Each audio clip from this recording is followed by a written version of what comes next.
Welcome to rhythm of learning. ഇന്നത്തെ ക്ലാസ്സിൽ നമ്മൾ പഠിക്കുന്നത് ജോഗ്രഫി പഠിക്കുമ്പോൾ വളരെ ഇമ്പോർട്ടന്റ് ആയിട്ടുള്ള രണ്ട് ടോപ്പിക്കുകളായ ഒന്ന് ഇക്വിനോക്സസിനെ കുറിച്ചും രണ്ട് സോളിസ്റ്റിസിനെ കുറിച്ചുമാണ്.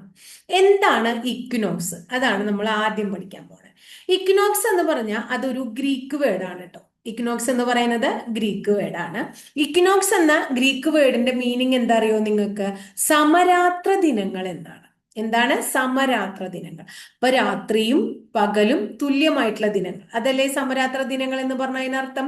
അപ്പൊ ഇക്വിനോക്സിന്റെ മലയാളം നമ്മൾ വിഷുവങ്ങൾ എന്നാണ് പറയാം. എന്താണ് പറയാ? വിഷുവങ്ങൾ. അപ്പൊ ഇക്വിനോക്സ് എന്താണ്, അല്ലെങ്കിൽ വിഷുവങ്ങൾ എന്താണ്, അല്ലെങ്കിൽ സമരാത്ര ദിനങ്ങൾ എന്താണെന്ന് നമുക്ക് മനസ്സിലാക്കാം.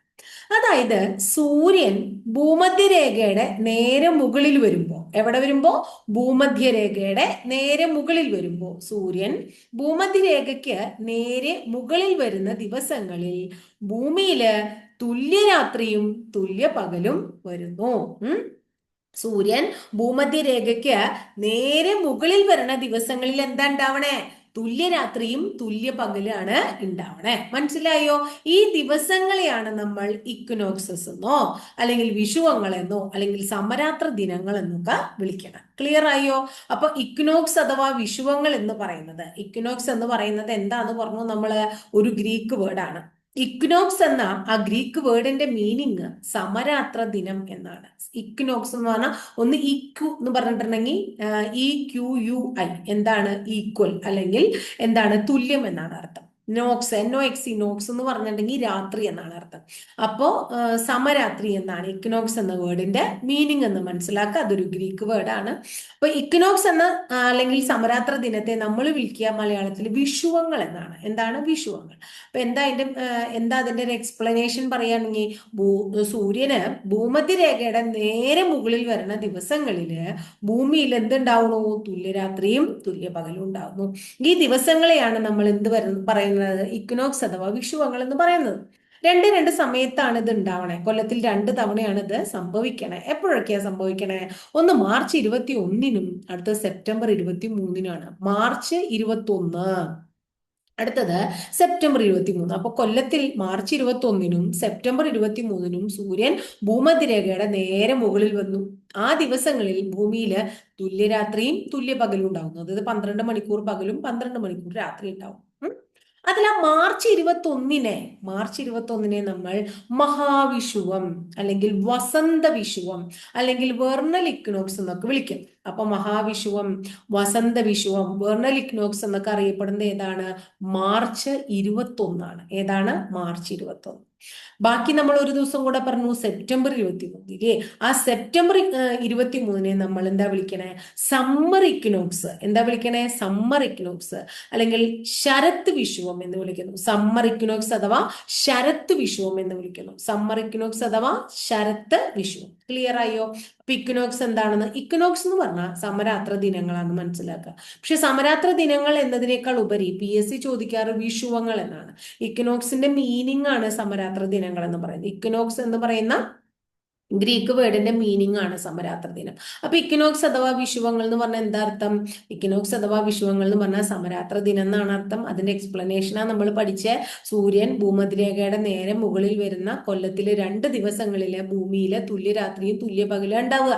അതൊന്ന് മാർച്ച് 21-നും അടുത്ത സെപ്റ്റംബർ 23-നുമാണ്. ആ 2 ദിവസങ്ങളെയാണ് ഇക്വിനോക്സസ് എന്ന് വിളിക്കുക അല്ലെങ്കിൽ സമരാത്ര ദിനങ്ങൾ എന്ന് വിളിക്കുക.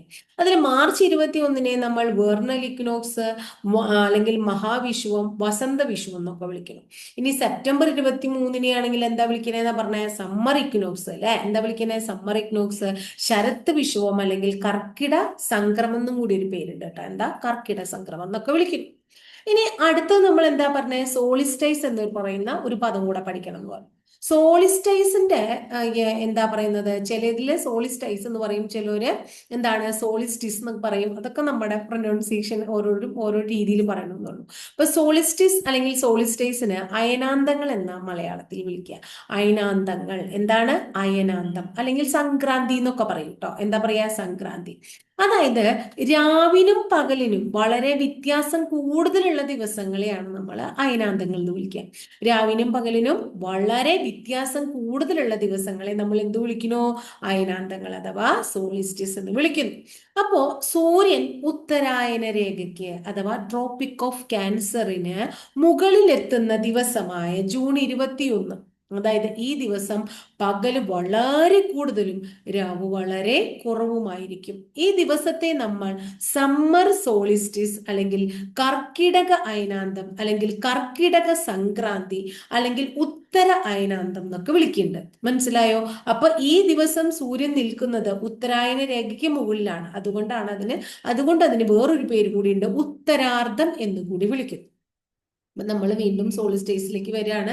സോളിസ്റ്റൈസ് അല്ലെങ്കിൽ സോളിസ്റ്റിസ് അല്ലെങ്കിൽ അയനാന്തങ്ങൾ അല്ലെങ്കിൽ സംക്രാന്തി എന്നൊക്കെ പറഞ്ഞാൽ രാവിനും പകലിനും വളരെയധികം ഡിഫറൻസ് ഉണ്ട്. ഒന്നുകിൽ കുറേ രാവായിരിക്കും, അല്ലെങ്കിൽ എന്തായിരിക്കും, കുറേ അധികം പകലായിരിക്കും. അത്തരം ദിവസങ്ങളെയാണ് നമ്മൾ അയനാന്ത ദിവസങ്ങൾ എന്ന് വിളിക്കുക. അപ്പൊ അതില് ഒന്ന് ട്രോപ്പിക് ഓഫ് ക്യാൻസർ എന്ന് നമ്മൾ കേട്ടിട്ടുണ്ട് ഇല്ലേ, ഉത്തരായന രേഖ എന്ന് കേട്ടിട്ടുണ്ട്. അപ്പൊ സൂര്യൻ ഉത്തരായന രേഖയ്ക്ക് മുകളിൽ വരുന്ന ഒരു ദിവസമുണ്ട്. ആ ദിവസം ജൂൺ 21. ജൂൺ 20-നും ജൂൺ 22-നും ഇടയിലുള്ള ദിവസം വരിക എന്നാ പറയാ കൊല്ലത്തില്. അപ്പോ ജൂൺ 21 ഉണ്ട്. ആ ദിവസം പകല് ഭയങ്കര കൂടുതലാണ്. ജൂൺ 21 പകല് ഭയങ്കര കൂടുതൽ. നമുക്ക് എങ്ങനെയെങ്കിലും രാത്രി ആയാൽ മതി തോന്നും. കാരണം ജൂൺ മാസമാണ് അല്ലെ, നന്നായിട്ട് കിടന്നുറങ്ങാം, നല്ല തണവാണ്, സുഖമാണ് അല്ലെ കിടന്നുറങ്ങാനായിട്ട്. അപ്പൊ ജൂൺ മാസത്തിൽ എന്താന്നാ പറയണേ, പകല് ഭയങ്കര അധികം കൂടുതലാണ്. ഈ ദിവസം പകലിന്റെ ദൈർഘ്യം വളരെയധികം കൂടുതൽ, നമുക്ക് സന്ധ്യ ആവണില്ല എന്ന് തോന്നും. അപ്പൊ രാവിലെ അവിടെ ദൈർഘ്യം കുറവാണ്, പെട്ടെന്ന് വെളിച്ചായ പോലെയും തോന്നും. അങ്ങനെയുള്ള ആ ദിവസത്തെയാണ് നമ്മൾ എന്ത് വിളിക്കുന്നത്? സമ്മർ സോളിസ്റ്റിസ് എന്ന് വിളിക്കുന്നത്. എന്താ വിളിക്കണേ? Summer solstice. അതിന്റെ മലയാളം എന്താണ്? അതായത് കർക്കിടക അയനാന്തം, ഉത്തര അയനാന്തം അല്ലെങ്കിൽ കർക്കിടക സംക്രാന്തി എന്നൊക്കെ വിളിക്കും. കർക്കിടക അയനാന്തം, കർക്കിടക സംക്രാന്തി, ഉത്തര അയനാന്തം എന്ന് വിളിക്കുന്നത് ഈ ദിവസത്തെയാണ്. ഇനി ഉത്തരായന രേഖയ്ക്ക് നേരെ മുകളിലായതുകൊണ്ട് ഇതിന് ഉത്തരാർദ്ധം എന്നൊരു പേരും കൂടി ഉണ്ട്. അപ്പോ ജൂൺ 21, അതായത് രാവിന് എന്താ പറഞ്ഞത്, രാവിന് ദൈർഘ്യം എന്താണ്? വളരെ കുറവും പകലിന് ദൈർഘ്യം വളരെ കൂടുതലുള്ള ദിവസമാണ് അല്ലെ. ആ ദിവസമായ ജൂൺ 21 നമ്മൾ സമ്മർ സോളിസ്റ്റൈസ്, കർക്കിടക അയനാന്തം, കർക്കിടക സംക്രാന്തി, ഉത്തര അയനാന്തം, ഉത്തരാർദ്ധം എന്നൊക്കെ വിളിക്കുന്നു. ഇനി അടുത്തത് സൂര്യൻ ട്രോപ്പിക് ഓഫ് കാപ്രിക്കോൺ, അതായത് ദക്ഷിണായന രേഖയ്ക്ക് മുകളിൽ എത്തുന്ന ദിവസം. സൂര്യൻ ദക്ഷിണായന രേഖയ്ക്ക് മുകളിൽ എത്തുന്ന ഡിസംബർ 22-ന് പകലിന് വളരെ ദൈർഘ്യം കുറവാണ്. പകലിന് വളരെ ദൈർഘ്യം കുറവും രാവിന് വളരെ ദൈർഘ്യം കൂടുതലുമാണ്. ആ ദിവസത്തെ നമ്മൾ വിന്റർ സോളിസ്റ്റിസ് എന്ന് വിളിക്കുന്നു. എന്ത് വിളിക്കുന്നു? വിന്റർ സോളിസ്റ്റിസ് അല്ലെങ്കിൽ ദക്ഷിണ അയനാന്തം. എന്താ വിളിക്കുന്നത്? ദക്ഷിണായനാന്തം അല്ലെങ്കിൽ മകര സംക്രാന്തി അല്ലെങ്കിൽ ദക്ഷിണാർദ്ധം. നേരത്തെ നമ്മൾ എന്താ പഠിച്ചേ? ദക്ഷിണാർദ്ധം എന്നാ പഠിച്ച, അല്ല ഉത്തരാർദ്ധം എന്നാ പഠിച്ച. അപ്പൊ ഇപ്പൊ നമ്മൾ എന്ത് പറയും? ദക്ഷിണാർദ്ധം എന്ന് പറയും. അപ്പൊ സൂര്യൻ ദക്ഷിണായന രേഖയ്ക്ക് നേരെ മുകളിൽ വരുന്ന ദിവസം ദക്ഷിണാർദ്ധം, ഉത്തരായന രേഖയ്ക്ക് നേരെ മുകളിൽ വരുന്ന ദിവസം ഉത്തരാർദ്ധം അല്ലെ.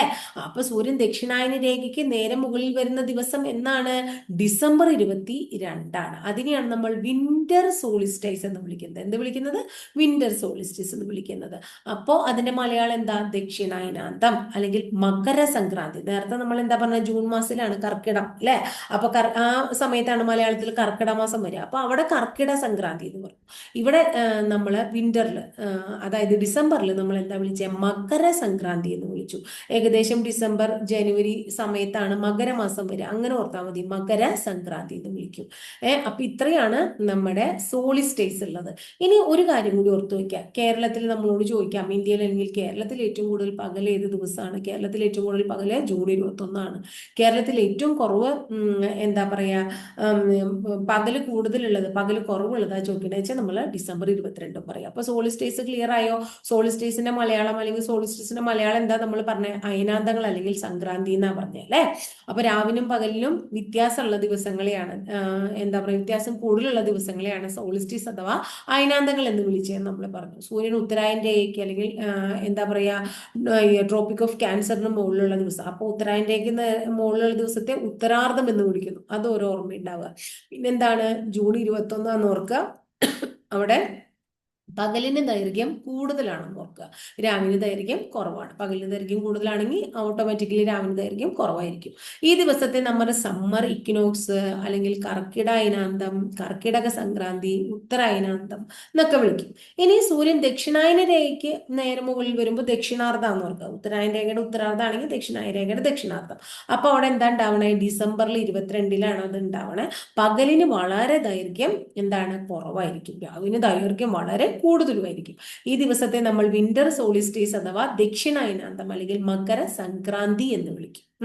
ഇത്രയും കാര്യമാണ്. അതുപോലെ തന്നെ ഇന്ത്യയിൽ അല്ലെങ്കിൽ കേരളത്തിൽ ഏറ്റവും കൂടുതൽ പകല് ജൂൺ 21-ഉം കുറവ് പകല് എന്ന് പറയുന്നത് എപ്പോഴാണ്? ഡിസംബർ 22-ഉമാണ് എന്ന് വയ്ക്കുക. ഇത്രയേ ഉള്ളൂ നമ്മുടെ ഇക്വിനോക്സും അതുപോലെ തന്നെ സോളിസ്റ്റീസും പഠിക്കാനായിട്ട്. മനസ്സിലാവണുണ്ടെന്ന് വിചാരിക്കുന്നു. അപ്പൊ നമ്മൾ കുറച്ച് ദിവസമായിട്ട് ജോഗ്രഫിയുടെ ക്ലാസ്സുകളാണ് എടുത്തുകൊണ്ടിരിക്കുന്നത്. അപ്പൊ ക്ലാസ് ഒക്കെ മനസ്സിലാവുന്നുണ്ടെങ്കിൽ ഒന്ന് ലൈക്ക് ചെയ്യുക. അതുപോലെ തന്നെ ഇഷ്ടപ്പെട്ട ക്ലാസ്സുകൾ കൂട്ടുകാരിലേക്ക് ഷെയർ ചെയ്യുക. ആദ്യമായിട്ട് ചാനൽ കാണുന്നവരൊന്ന് സബ്സ്ക്രൈബ് ചെയ്യുക കൂടെ ചെയ്യുക കേട്ടോ. ബെല്ലൈക്കൺ കൂടി ഒന്ന് എനേബിൾ ചെയ്താൽ ഞാൻ ഓരോ ദിവസം അപ്ലോഡ് ചെയ്യുന്ന വീഡിയോസ് കൃത്യമായിട്ട് നോട്ടിഫിക്കേഷനായിട്ട് ലഭിക്കുകയും ചെയ്യും. അപ്പൊ അടുത്ത ദിവസം മറ്റൊരു ടോപ്പിക്കുമായി നമുക്ക് വീണ്ടും കാണാം.